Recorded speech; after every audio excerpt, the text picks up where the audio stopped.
In the Ozarks 7 years in a row.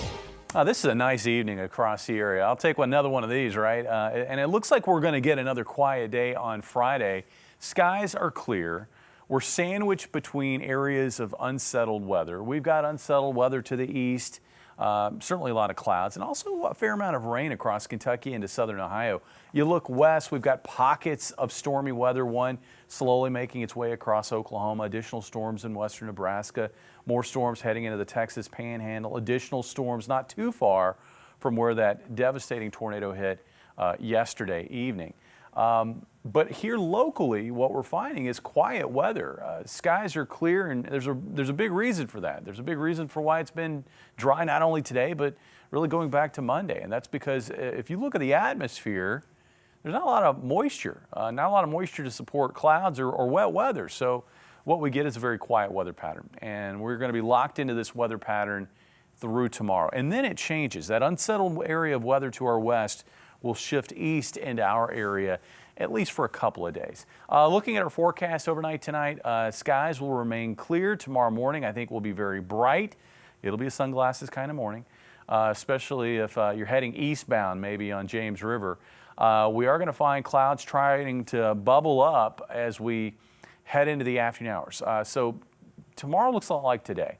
I don't expect any wet weather. I think it's going to be another dry day, and I don't think it's going to be terribly humid. So that lack of humidity allowing temperatures to drop into the low 60s tonight, and it will keep a very warm afternoon more comfortable. Afternoon highs tomorrow should be warmer than today. Looks like about 89 in Springfield with some 90s off to the west, northwest, and north, particularly in these areas which have been very dry here across central Missouri where we have that drought. The dry soil conditions make it easier to heat temperatures up in those locations. Now, as we look ahead to the weekend, still expecting a bubble of hot air in the atmosphere to expand northeast here into the Ozarks on Saturday. And then on Sunday, as we see this cold front dropping in from the northwest, we're going to have that hot air kind of nosing east along and ahead of that front into Illinois and Indiana. So the hot air is going to be there Saturday and Sunday. The one thing that might temper the heat and the potential for excessive heat is cloud cover and the chance for showers and thunderstorms. And it now looks like the risk for that is going to be focused on Saturday. I think for late Friday night through Saturday and Saturday night, we're going to be in a pattern similar to what we're finding off to the west, where we could have these clusters of showers and thunderstorms developing and then dropping south across the area. And with that, we could find some strong wind gusts and maybe some hail and certainly a risk for some briefly heavy rainfall and lightning. Once we get to Sunday, I think we're going to have that cold front pushing in from the north, and it looks like it's going to move through faster than it has looked earlier this week. And with that, that means that Sunday for a lot of the area is going to be a drier day. I think we're going to focus that chance for showers and thunderstorms Sunday afternoon into the evening near and south of the state line. Now let's talk temperatures. Tonight, comfortable. Tomorrow night, warmer. Looks like overnight lows generally in the upper 60s.